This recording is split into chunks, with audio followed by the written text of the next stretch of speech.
نحمده ونصلي على رسوله الكريم أما بعد فأعوذ بالله من الشيطان الرجيم بسم الله الرحمن الرحيم رب اشرح لي صدري ويسر لي أمري واحلل عقدة من لساني يفقهوا قولي يا أيها الذين آمنوا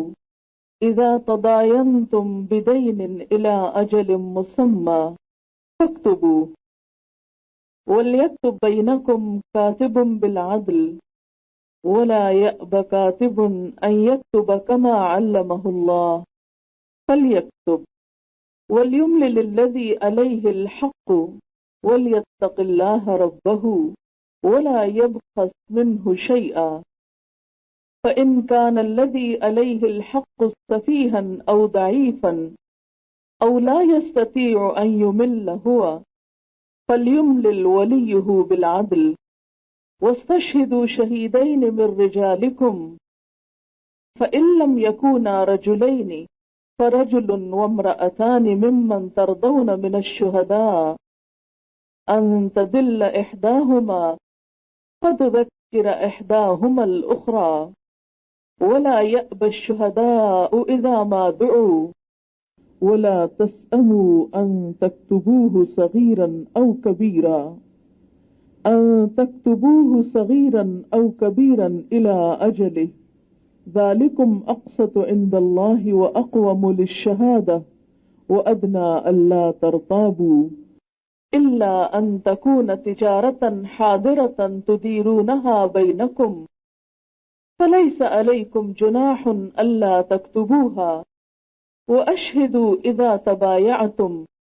ولا يضار كاتب ولا شهيد وإن تفعلوا فإنه فسوق بكم واتقوا الله ويعلمكم الله والله بكل شيء عليم صدق اللہ العظیم۔ شروع کرتی ہوں اللہ کے نام سے جو بے انتہا مہربان نہایت رحم فرمانے والا ہے۔ البقرہ آیت نمبر 282، یہ ایک ہی آیت ہے جس کو قرآن پاک میں آیت دین کہا جاتا ہے۔ یہ قرآن پاک کی سب سے طویل آیت ہے جو پورے ایک صفحے پر حاوی ہے۔ اسی آیت میں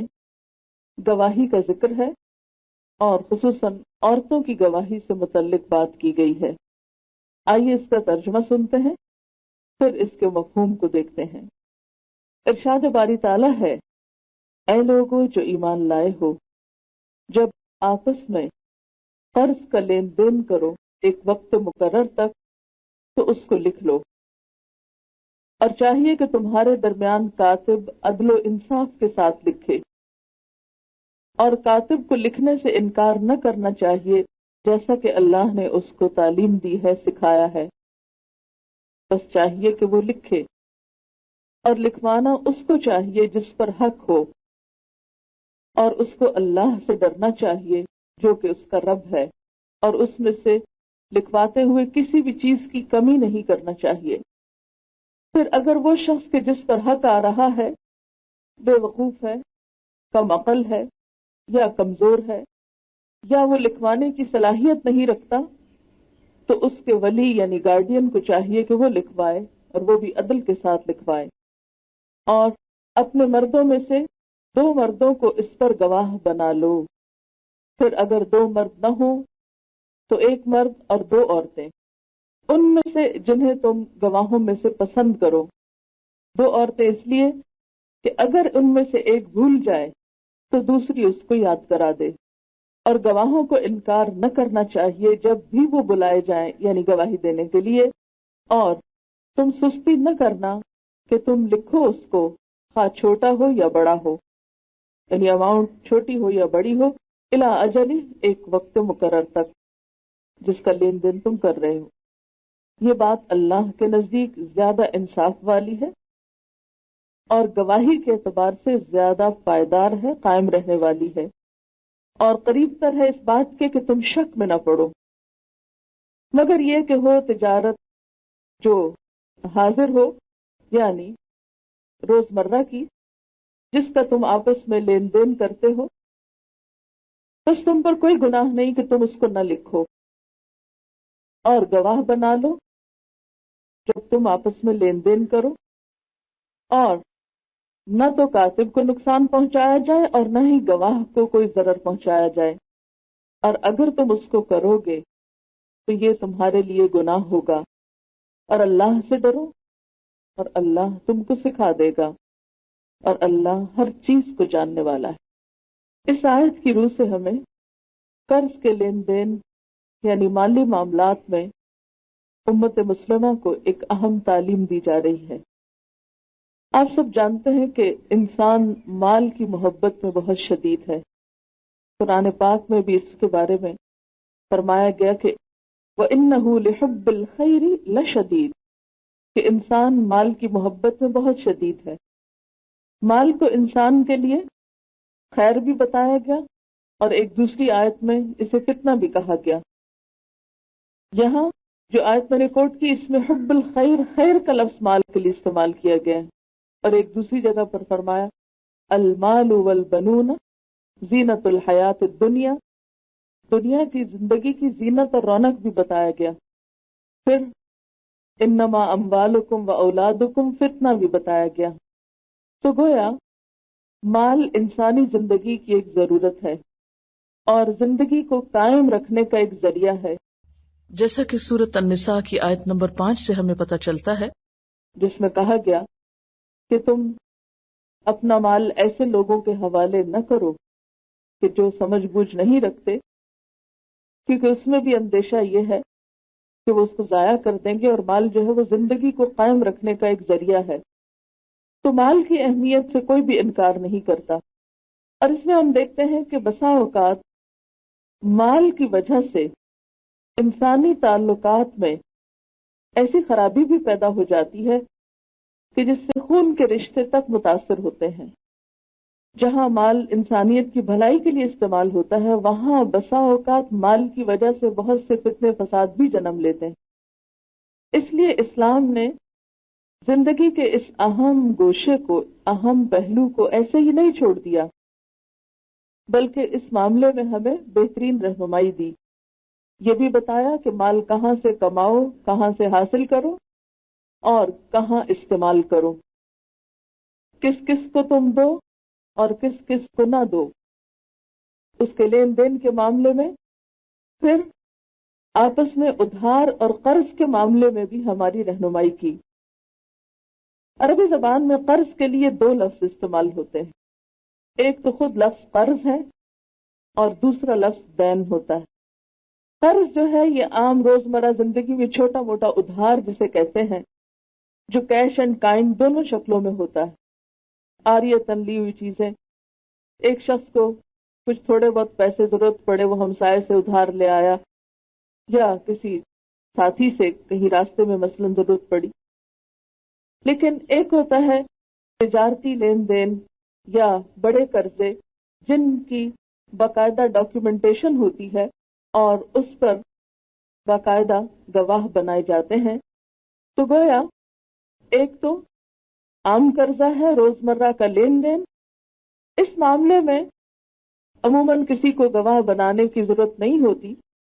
اور آپ نے دیکھا ہوگا کہ چھوٹا موٹا ادھار آپ کسی کے گھر سے لینے جاتے ہیں یا کسی جگہ پر کسی کلیگ سے لیتے ہیں، تو اس میں 150 روپے پر کسی گواہی کی یا لکھوانے کی یا لکھنے کی ضرورت پیش نہیں آتی۔ عام طور پر آپ اپنے پاس تھوڑا بہت اس کو لکھ کے یادداشت کے لیے رکھ لیتے ہیں، اور پھر اس کا ایک دوسرے کے ساتھ بحسن و خوبی معاملہ طے ہو جاتا ہے۔ اگر اس میں کوئی تھوڑی بہت زیادتی بھی کر جائے تو عموماً اتنا فتنہ فساد نہیں ہوتا۔ لیکن قرضوں کی ایک دوسری قسم جس کو دین کہا جاتا ہے، یہاں اس کا ذکر کیا جا رہا ہے کہ اذا تداینتم بدین الی اجل مسمی، کہ جب تم آپس میں قرض کا لین دین کرو ایک وقت کے تعین کے ساتھ، یعنی مدت کا تعین بھی اس میں شامل ہے دین میں۔ مثلاً قرضے میں عام طور پر مدت کا تعین اتنا اہم نہیں ہوتا، لیکن دین میں یہ اہم ہوتا ہے کہ 1 سال کے بعد یا 2 سال کے بعد، کیونکہ اہل عرب اسی قسم کے قرضوں پر پھر سود بھی دیا کرتے تھے۔ تو فرمایا کہ ایسے قرضے جو ہیں فَاكْتُبُوهُ، ان کو لکھ لیا کرو،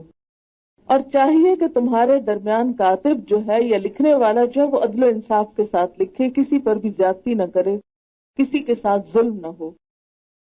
اور لکھنے والے کو انکار نہیں کرنا چاہیے۔ جیسے کہ آپ جانتے ہیں کہ قرآن پاک جب نازل ہوا اس زمانے میں بھی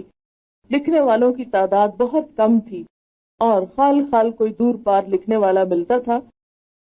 اس لیے جو لکھنے والے تھے ان پر بوجھ بہت تھا، تو عموماً وہ پھر تنگ بھی پڑتے تھے کہ ہر معاملے میں ان کو کال کر لیا جاتا ہے، کیونکہ اسکلفل لوگ تھے، مصروف بھی ہوتے ہوں گے، ذمہ داریاں بھی ان کی زیادہ ہوتی ہوں گی۔ اور آج کے دور میں بھی آپ دیکھیں کہ ہمارے ملک میں ہی لٹریسی ریٹ آپ دیکھ سکتے ہیں کہ میجورٹی یا ماسز جو ہیں ہمارے وہ لکھے پڑھے نہیں ہیں۔ گاؤں دیہات میں آج بھی ضرورت پڑتی ہے ایسے لوگوں کو بلانے کی جو منشی ہوتے ہیں یا کاتب ہوتے ہیں۔ تو اللہ تعالیٰ کا حکم ان کے لیے ہے، یہاں پر ان کو نصیحت ہے کہ لکھنے والے جو ہیں وہ جب بلائے جائیں تو لکھنے سے انکار نہ کریں، کیونکہ اللہ نے جو ان کو نعمت دی ہے، جو علم دیا ہے، اس سے دوسری انسانیت کو فائدہ پہنچائیں، کیونکہ متقین کی صفات سورۃ البقرہ میں اللہ تعالیٰ فرماتے ہیں وَمِمَّا رَزَقْنَاهُمْ يُنْفِقُونَ، کہ جو رزق ہم نے ان کو دیا ہے اس میں سے خرچ کرتے ہیں۔ اور رزق سے مراد عربی میں صرف مال و دولت ہی نہیں ہوتا، کوئی اسکل بھی ہو سکتی ہے، کوئی علم بھی ہو سکتا ہے، کوئی بھی نعمت ہو سکتی ہے۔ تو اسلام کا مزاج یہ ہے کہ انسان صرف اپنے لیے نہ جیے بلکہ دوسروں کے لیے بھی جیے، اور اپنی خیر و بھلائی میں دوسروں کو بھی شریک کرے۔ تو لکھنے والے کو کہا گیا کہ وہ اس سے انکار نہ کرے، اور پھر یہ کہ لکھوائے کون، یعنی مقروض جو قرض لے رہا ہے وہ لکھوائے، اور اللہ سے ڈرے جو اس کا رب ہے، اور اس میں کوئی کمی نہ کرے، یعنی کم نہ لکھوائے۔ پھر اگر ایسا شخص لے رہا ہے قرض جو کہ ذہنی طور پر اتنا سمجھدار نہیں ہے، یا یہ کہ مینٹلی ہینڈی کیپڈ ہے مثلا، یا یہ ہے کہ وہ بول نہیں سکتا یا بول کے لکھوا نہیں سکتا، یعنی کوئی بھی ایسی ریزن کہ جس کی وجہ سے وہ لکھوانے کے قابل نہیں، تو ایسے میں جو اس کا گارڈین ہے یا اس کا جو سرپرست ہے وہ لکھوانے کا کام کرے۔ یعنی پھر اس صورت میں بھی یہ نہیں کہا گیا کہ جو قرضہ دے رہا ہے وہ لکھوائے، بلکہ لکھوانا اسی کو ہوگا جو قرضہ لینے والا ہوگا، زیادہ قریب معلوم ہوتی ہے، کیونکہ فائدہ وہ اٹھا رہا ہے نا اس مال سے، اس لیے ذمہ داری اسی کی ڈالی گئی۔ وَاسْتَشْهِدُوا شَهِيدَيْنِ مِن رِّجَالِكُمْ، اور پھر ایسے موقع پر گواہ بھی بنا لو، اور گواہ کیا ہو؟ وَاسْتَشْهِدُوا شَهِيدَيْنِ، دو گواہ ہوں، مِن رِّجَالِكُمْ، اپنے مردوں میں سے، یعنی مالی معاملات میں گواہی صرف ایک مرد کی نہیں، دو مردوں کی ہوگی۔ فَإِن لَّمْ يَكُونَا رَجُلَيْنِ، پھر اگر دو مرد نہ ہوں، فَرَجُلٌ، تو ایک مرد، وَامْرَأَتَانِ، اور دو عورتیں ہو جائیں، مِمَّن تَرْضَوْنَ مِنَ الشُّهَدَاءِ، اور یہ گواہ ایسے ہوں جن کی گواہی سے تم راضی ہو، یعنی اپنی پسند اور اپنی مرضی کے گواہ لو۔ اور پھر ساتھ ہی حکمت بتا دی گئی کہ دو عورتوں کی گواہی کیوں اس موقع پر، ان تدل، کہ اگر بھول جائے، احداہما، ان میں سے ایک، فتذکر احداہما الاخری، تو دوسری اس پہلی کو یاد کرا دے، ولا یأبی الشہداء اذا ما دعوا، اور گواہ جب بلائے جائیں تو وہ انکار نہ کرے آنے سے، یعنی انہیں گواہی دینے کے لیے آنا ہوگا، کیونکہ یہ ایک ذمہ داری ہے، اس ذمہ داری کو نبھانا ہوگا۔ ولا تسأموا ان تکتبوه صغیرا او کبیرا، اور لکھنے میں سستی مت دکھاؤ، خواہ پھر چھوٹی اماؤنٹ ہو یا بڑی ہو، الی اجلہ، اپنی مدت تک، یعنی جس میں مدت شمار ہو یا مدت شامل ہو اس کو پھر لکھواؤ۔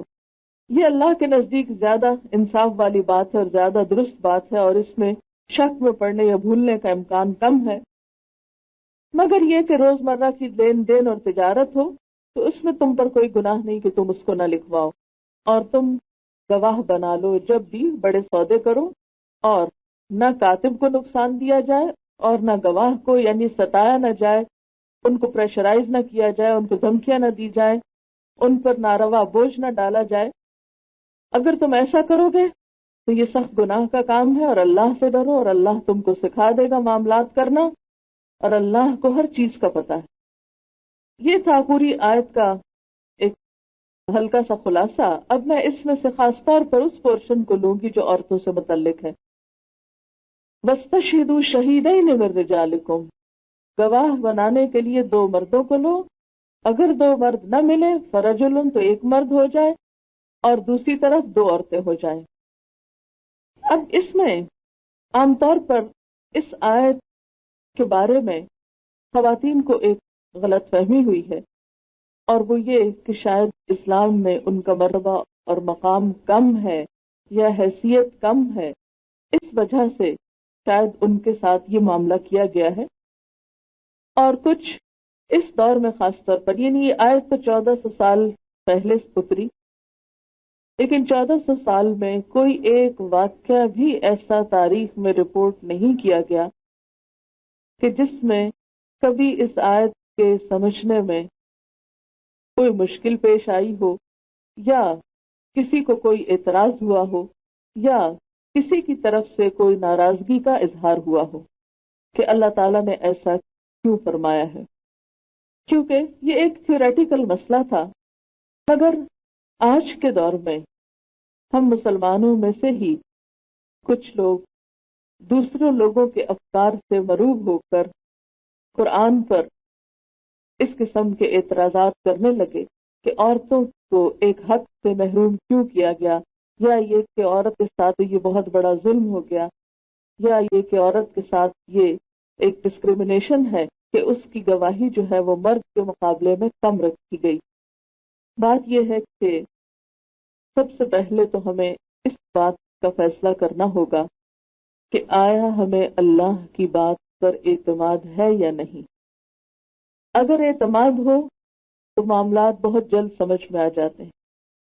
لیکن اگر اس ہستی پر ہی یقین نہ ہو جس نے یہ کتاب ہماری طرف بھیجی ہے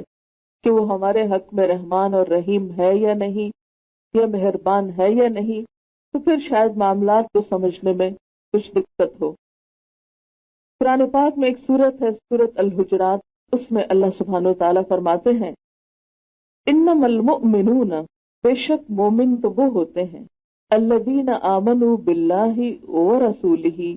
جو اللہ اور اس کے رسول پر ایمان لاتے ہیں، ثم لم یرتابوا، پھر وہ شک نہیں کرتے، پھر ان کے اندر اللہ اور اس کے رسول کے معاملے میں، ان کی ذات کے معاملے میں، ان کی تعلیم کے معاملے میں، ان کی طرف سے آنے والے حکم کے معاملے میں کوئی شک نہیں ہوتا۔ یہ ایمان کا تقاضا ہے۔ وجاہدوا باموالہم وانفسہم،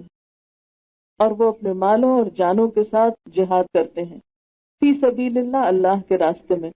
اولئک ھم الصادقون، یہی لوگ سچے ہیں، یعنی انہی کا ایمان سچا ہے۔ اسی طرح نبی صلی اللہ علیہ وسلم صبح و شام ایک دعا 3 مرتبہ پڑھا کرتے تھے اور پڑھنے کا حکم دیا۔ وہ کیا ہے؟ رضیت باللہ ربا وبالاسلام دینا وبمحمد نبیا ورسولا، میں راضی ہو گیا اللہ کے رب ہونے پر، محمد صلی اللہ علیہ وسلم کے رسول ہونے پر، دین اسلام کے اسلام ہونے پر، یعنی اسلام کو بحیثیت دین قبول کرنے پر میں راضی ہوں، اور محمد صلی اللہ علیہ وسلم کو اللہ کا رسول مانتا ہوں۔ ایسے شخص کے لیے وعدہ کیا گیا کہ جو شخص اس چیز پر راضی ہوگا،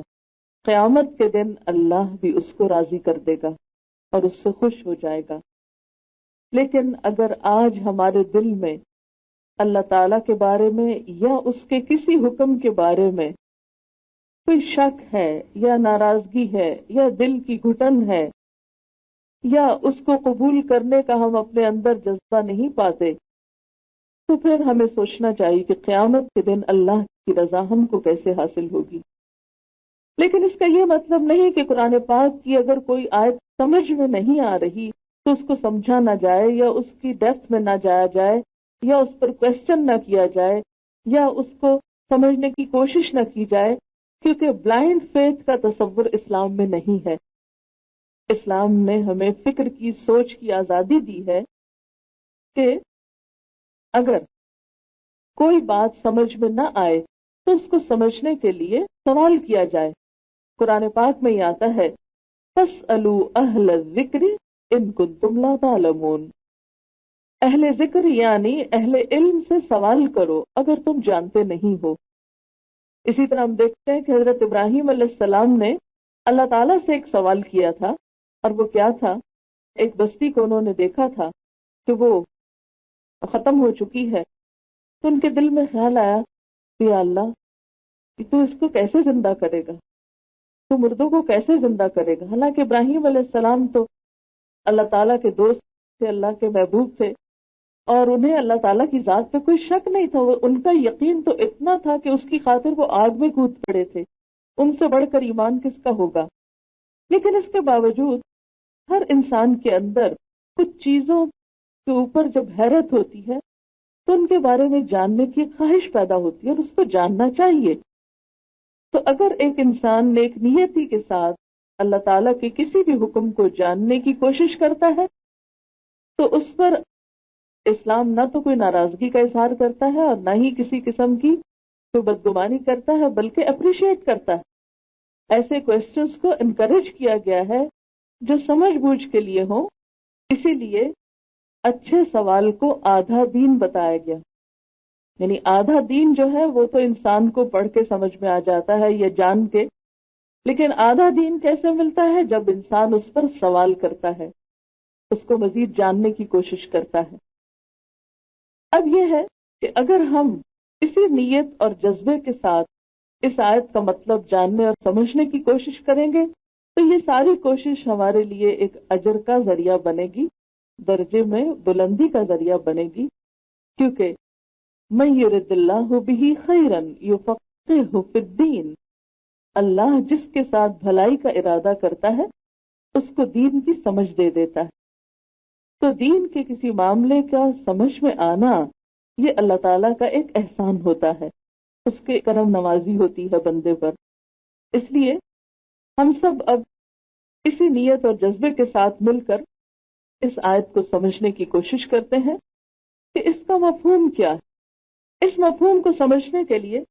سب سے پہلے تو ہمیں یہ دیکھنا ہوگا کہ اسلام میں گواہی بذات خود کیا حیثیت رکھتی ہے، یا ویسے بھی گواہی کا مقصد کیا ہے، یا گواہی کس چیز کا نام ہے۔ تو جیسا کہ پہلے میں نے عرض کیا کہ عموماً دو طرح کی گواہی ہوتی ہے،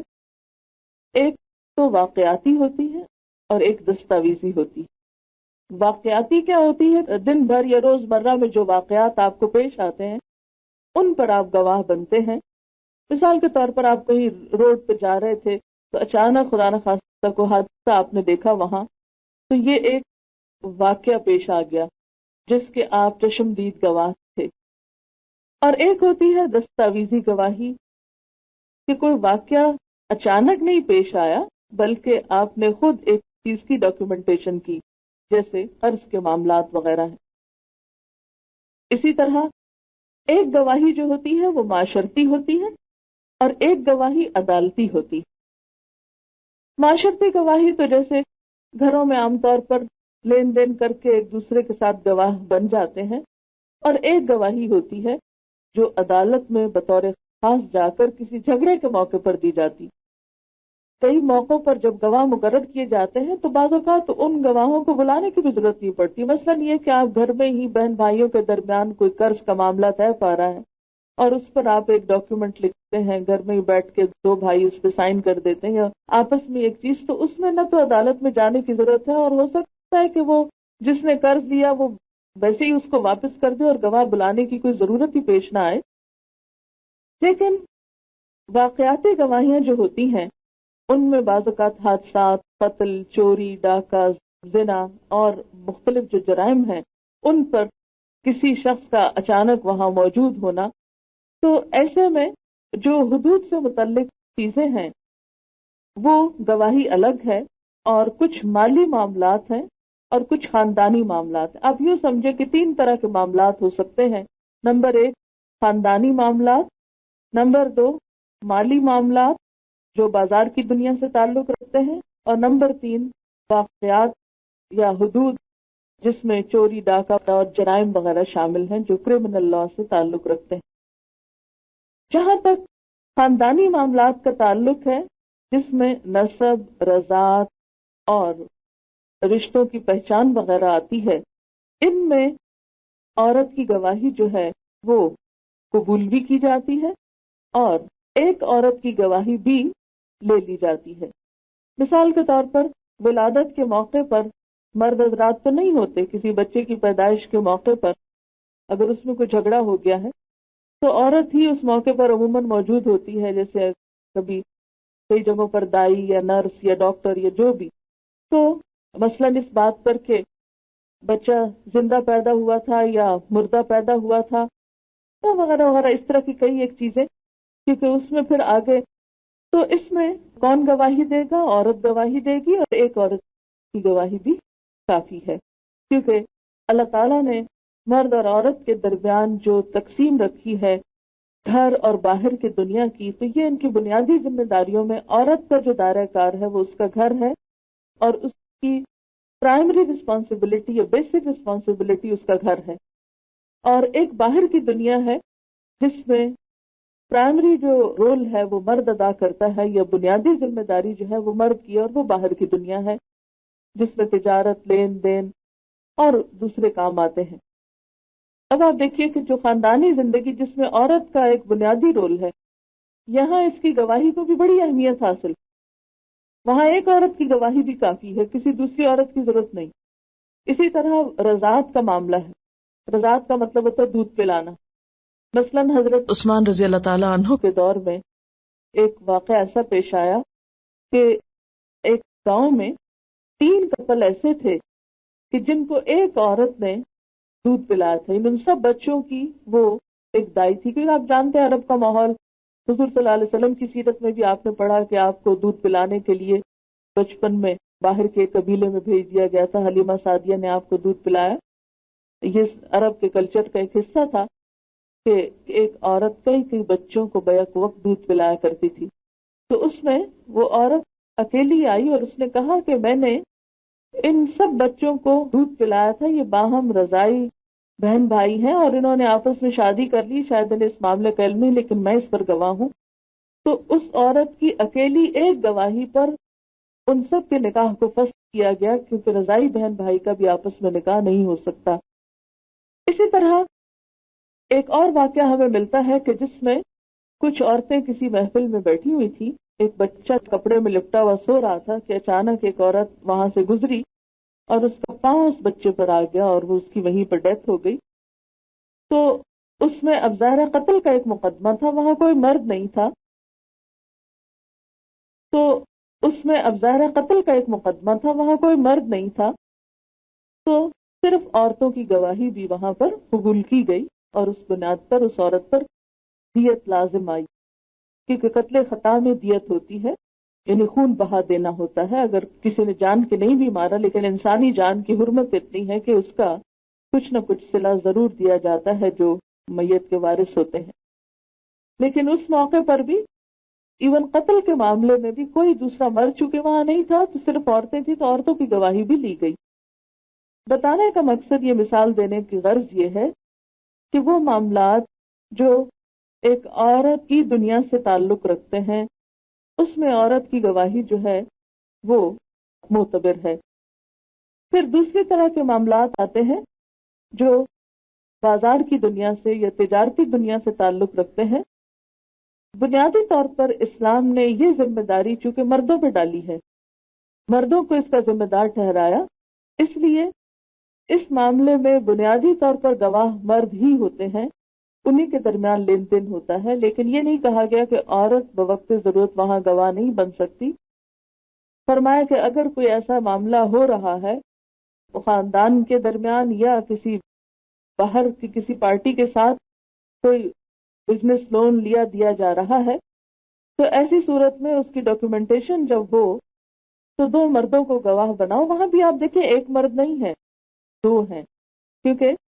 خدا نخواستہ ایک فوت ہو جاتا ہے یا کچھ بھی معاملہ ہوتا ہے تو اس میں سیف سائڈ یعنی 2 آدمی ہو، اور اگر 2 آدمی نہ ہو تو ایک مرد ہو تو پھر دوسری طرف 2 عورتیں لے لی جائیں. اب یہاں آ کے جو ہے وہ ناراضگی یا ایک دل کی تنگی کی کیفیت پیدا ہوئی کہ ہماری قدر کم کر دی گئی اور ہمیں 2 کو کیوں مقرر کیا گیا. لیکن یاد رکھیے کہ بنیادی طور پر یہاں پر بھی گواہی ایک ہی کی ہے، دوسری اس وقت بولے گی کیونکہ قرآن کے الفاظ میں بھی ہے ان تدل احداہما فتذکر احداہما الاخری، اگر ان میں سے ایک بھولے گی تو دوسری یاد کرائے گی، اور اگر ایک نہیں بھولتی تو دوسری کو بولنے کی ضرورت ہی نہیں. تو گواہی تو ایک ہی دے رہی ہے، دوسری صرف سپورٹ کر رہی ہے. اب یہ جو سپورٹ دی جا رہی ہے عورت کو، یہ دراصل اسلام کی ایک رعایت ہے، ایک شفقت ہے، ایک ہمدردی ہے کہ عورت پر بوجھ زیادہ نہ پڑے.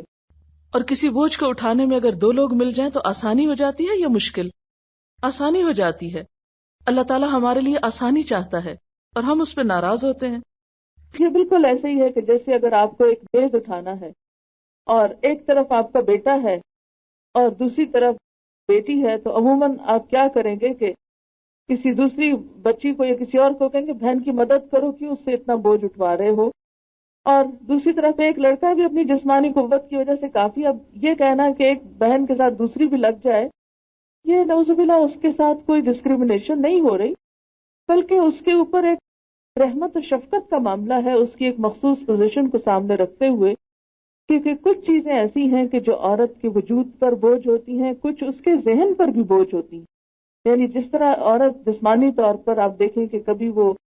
پیریڈز کی کیفیت سے گزر رہی ہے، کبھی وہ حمل کی کیفیت میں، کبھی ولادت، اور پھر اس کے بعد دودھ پلانے کی، اور بعض اوقات مینوپاز اور بڑھاپے میں آسٹروپروسس سے گزرتے ہوئے جسمانی طور پر عورت اتنے چینجز سے گزرتی ہے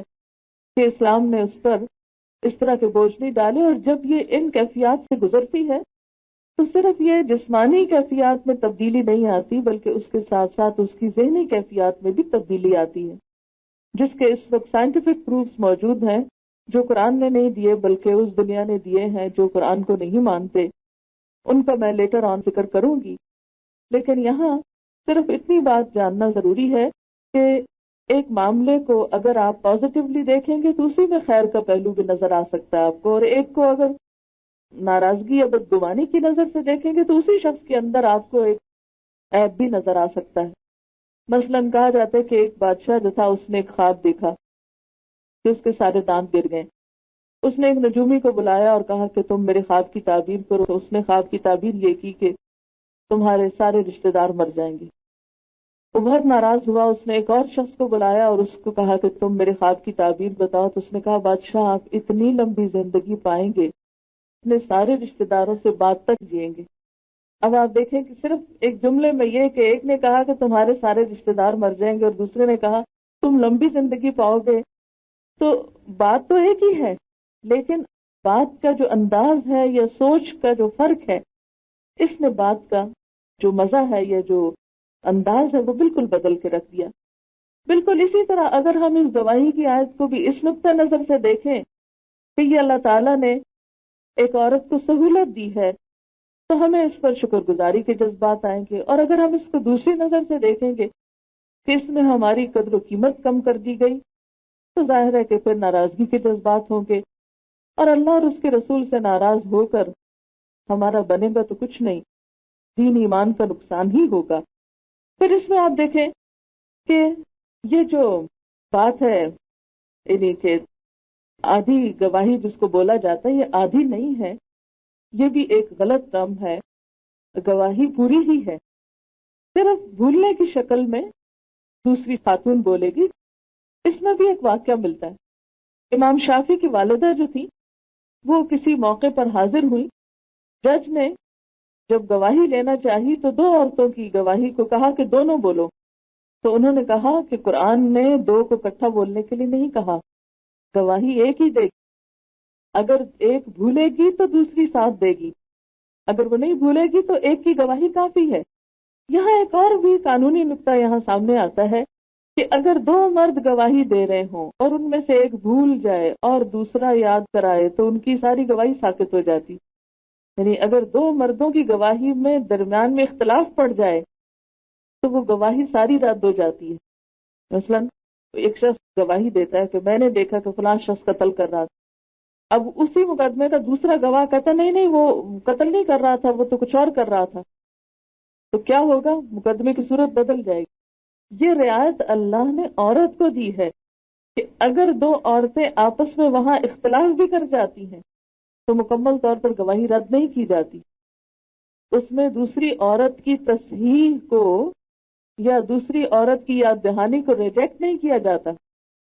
بلکہ اس میں اور قرائن کو دیکھ کر اسے قبول کیا جاتا ہے۔ تو یہ یاد رکھیے کہ گواہی جو ہے وہ کوئی رائٹ نہیں ہے ہمارا کہ جس سے ہم محروم کیے جا رہے ہیں اور ہمیں اس پہ ناراضگی ہو۔ گواہی تو ایک بوجھ ہے، یہ کوئی پرویلیج نہیں ہے جس سے ہمیں محرومی ہو رہی، یہ کوئی انعام نہیں تھا کہ جس کو ہم سے چھین لیا گیا، یا ہمیں کچھ اس میں حاصل نہیں ہو رہا کہ جس سے ہمیں کوئی کمی ہو رہی ہے، یہ تو ایک بوجھ پڑ رہا ہے۔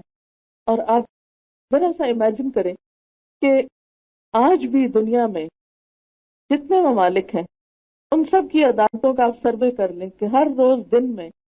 کتنے مرد آتے ہیں عدالتوں میں گواہی دینے اور کتنی عورتیں آتی ہیں۔ آپ پاکستان میں دیکھ لیں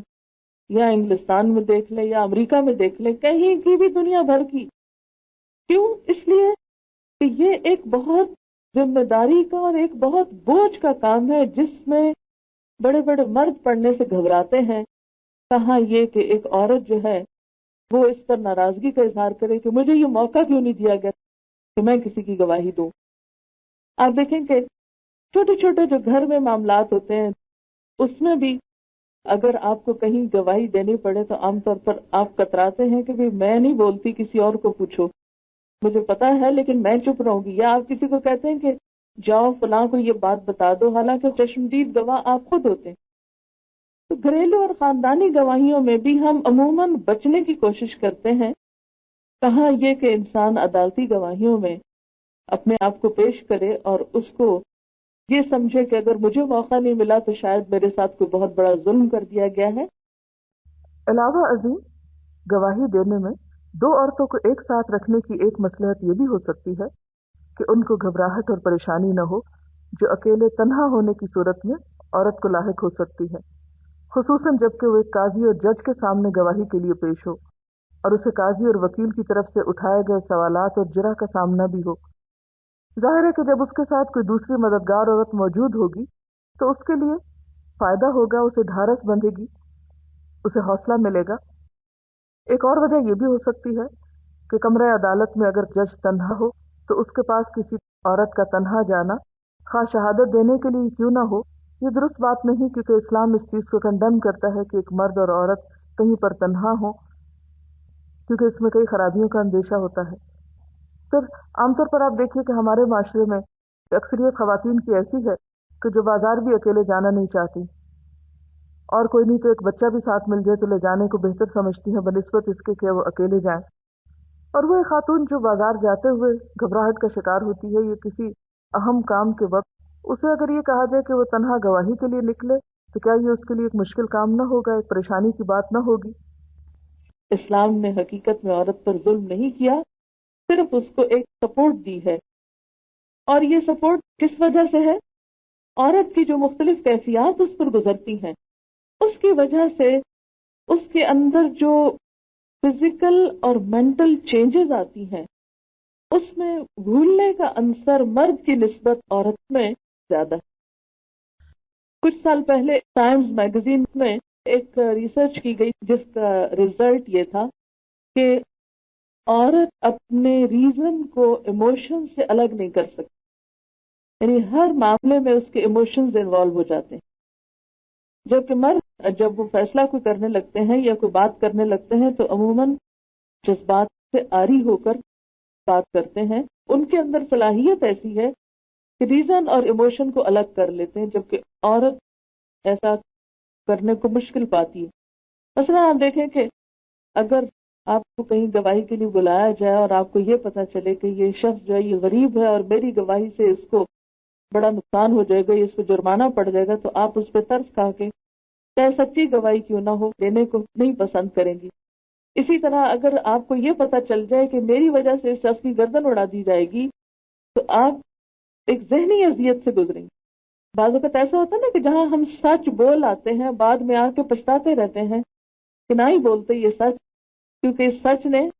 ایسا اور ایسا کر دیا، دل میں بار بار وہ جذبات کو آ کے ہٹ کرتی ہے بات کہ میری وجہ سے وہ فلاں کا نقصان ہو گیا یا میری وجہ سے فلاں کو تکلیف پہنچی۔ کیونکہ اس معاملے میں اللہ تعالیٰ نے چونکہ عورت سے بچوں کی پیدائش اور ان کی تربیت کا کام لینا تھا، اور بچے کے جن کو پالنے اور بڑھانے کے لیے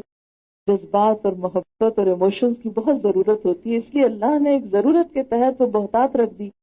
ہمارے اندر، اور اس کی وجہ سے ہمیں کچھ اور ذمہ داریوں سے فارغ کر دیا گیا۔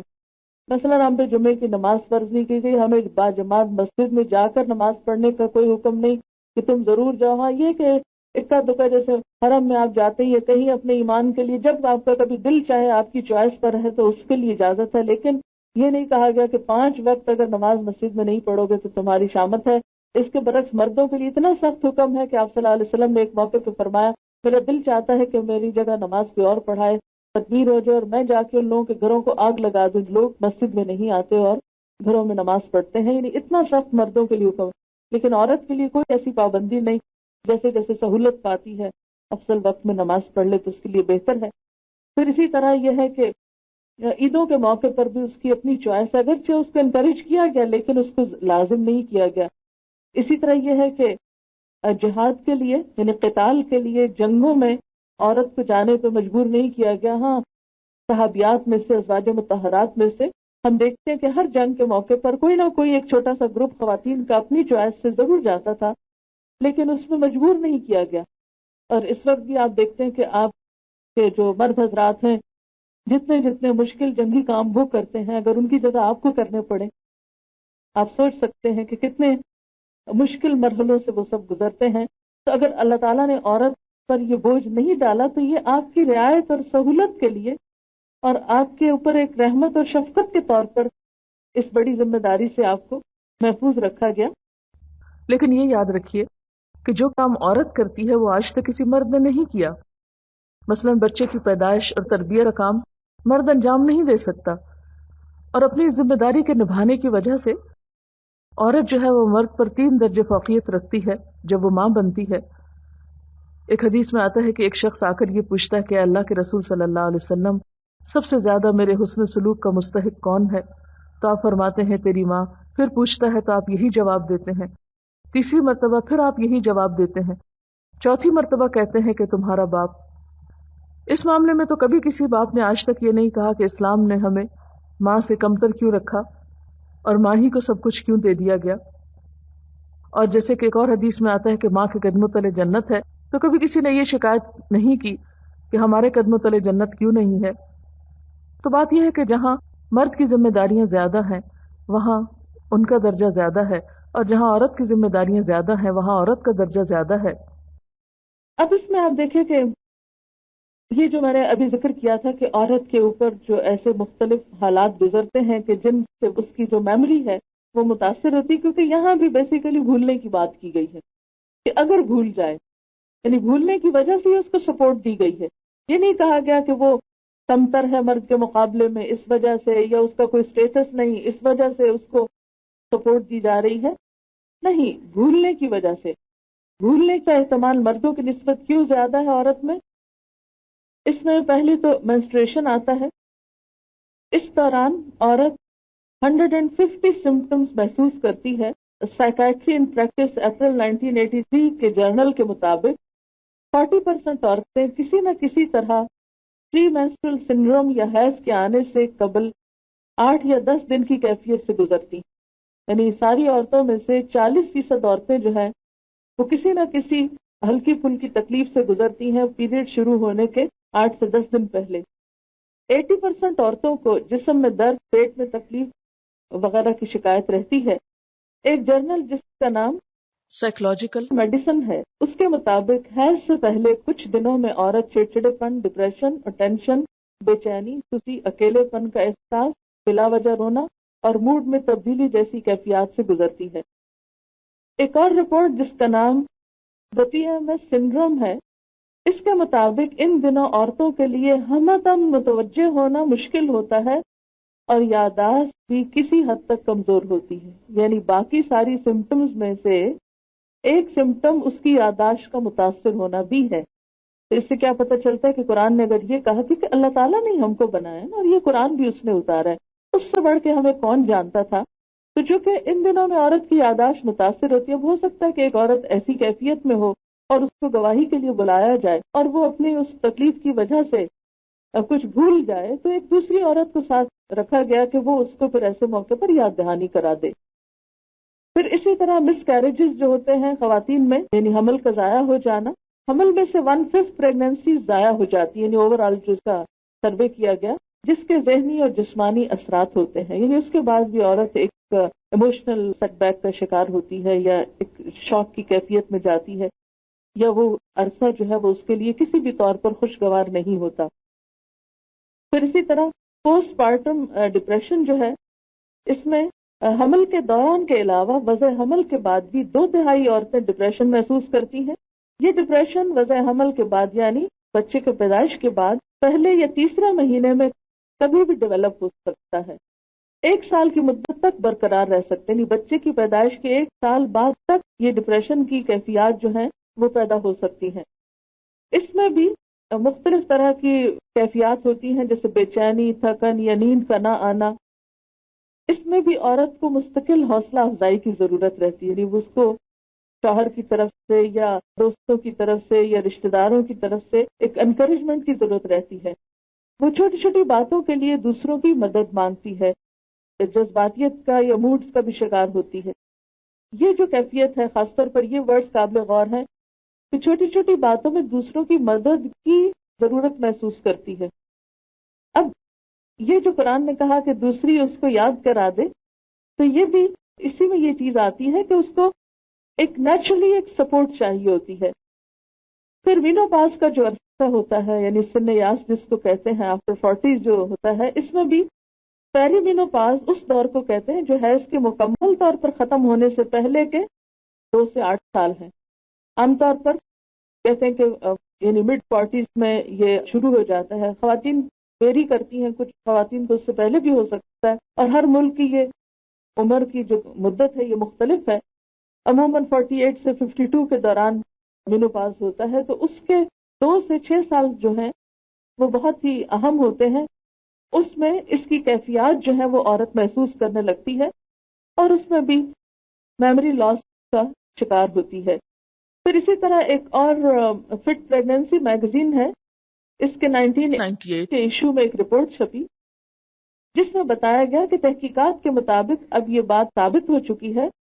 کہ حمل کے تیسرے حصے میں، یعنی آخری جو ٹرم ہوتی ہے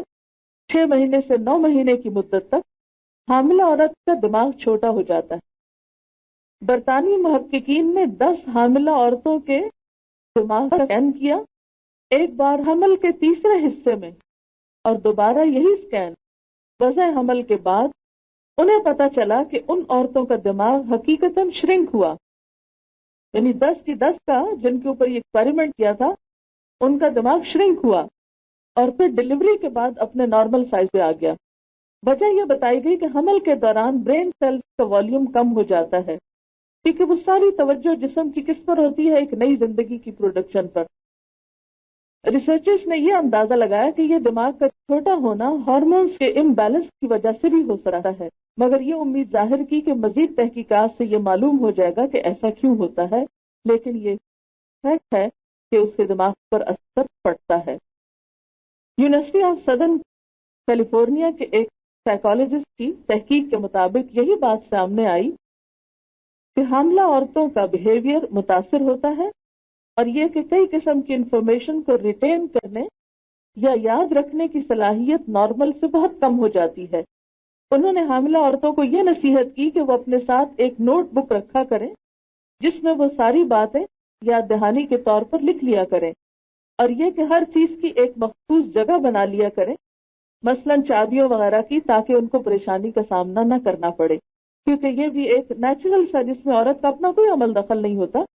کیونکہ وہ ایک ایسے کام میں لگی ہوئی ہے یا اس کے اوپر ایک ایسا بوجھ ہے کہ جو اس کے ساتھ کوئی اور شیئر نہیں کر سکتا۔ اسی لیے تو ماں کا درجہ جو ہے وہ 3 گنا زیادہ باپ کے مقابلے میں بتایا گیا، کہ باپ اس تکلیف کو یا اس بوجھ کو نہیں اٹھاتا جس کو ماں اٹھا رہی ہے، اور جس کی وجہ سے وہ سفر کر رہی ہے، اور جس کی وجہ سے اس کے اندر یہ کمی آ رہی ہے۔ تو یہ نعوذ باللہ عورت کے مقام یا اس بھولنے کو یا اس جسمانی پریشر کے اندر سے جو گزرتی عورت، اس سے نعوذ باللہ عورت کے مقام میں کوئی کمی نہیں ہوئی، بلکہ اس کو عزت کے 3 گنا یا خدمت کے یا حسن سلوک کے 3 درجے زیادہ عطا کیے گئے کیونکہ اس نے سیکریفائس کیا ہے. لیکن ایسے میں وہ گھر کے باہر کے معاملات یا تجارتی معاملات، اور وہ بھی بزنس ریلیٹڈ یا روپے پیسے سے متعلق فگرز جو ہیں، خصوصاً آپ دیکھیں کہ ہم ڈسکرپشن میں عموماً اچھے ہوتے ہیں، لیکن جب فگرز کی بات آتی ہے تو بعض اوقات بھولنے لگتے ہیں. اور ایکوریٹ فگر، اور خاص طور پر ان جگہوں پہ جہاں لکھی ہوئی چیز نہ ہو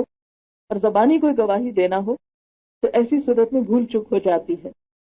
پھر اسی طرح university of California Los Angeles نے کچھ بہت پڑھی لکھی خواتین جو پی ایچ ڈی لیول کی بھی تھیں، ان کی انٹیلیجنس اور یادداشت کا ٹیسٹ کیا تو حمل کے دوران رزلٹ ایوریج سے کم آئے، جبکہ وضع حمل کے بعد ریزلٹس نارمل ہو گئے. تو چونکہ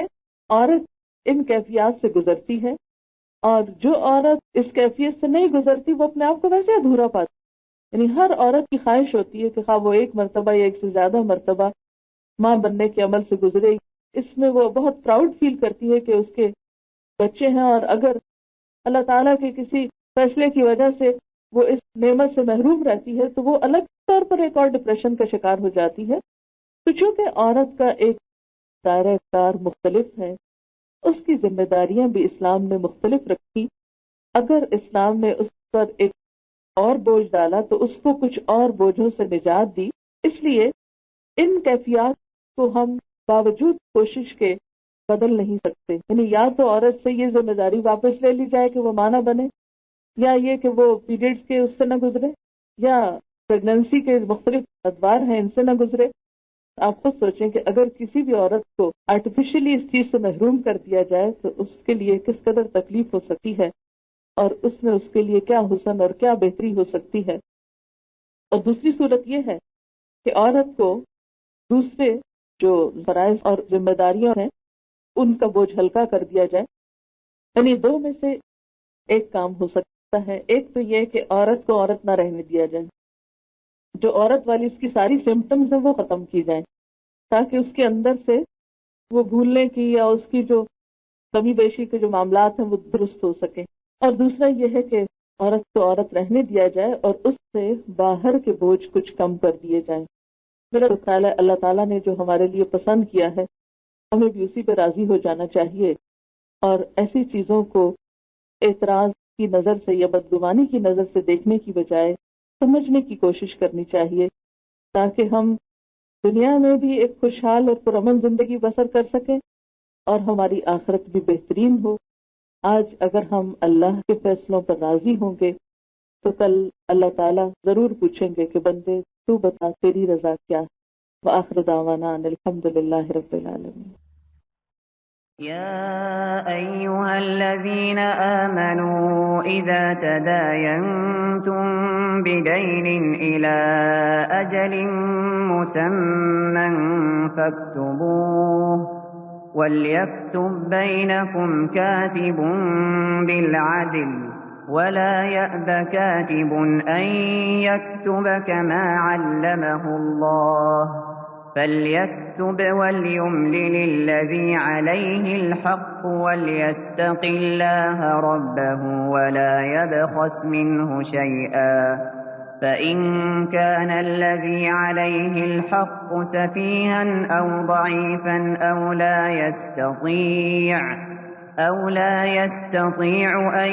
يمل هو فليملل وليه بالعدل واستشهدوا شهيدين من رجالكم فإن لم يكونا رجلين فرجل وامرأتان ممن ترضون من الشهداء أن تضل إحداهما فتذكر إحداهما الأخرى ولا يأبى الشهداء إذا ما دعوا ولا تسأموا أن تكتبوه صغيرا أو كبيرا إلى أجله ذلكم أقسط عند الله وأقوم للشهادة وأدنى ألا ترتابوا إلا أن تكون تجارة حاضرة تديرونها بينكم فليس عليكم جناح ألا تكتبوها وأشهدوا إذا تبايعتم ولا يضار كاتب ولا شهيد وإن تفعلوا فإنه فسوق بكم واتقوا الله ويعلمكم الله والله بكل شيء عليم.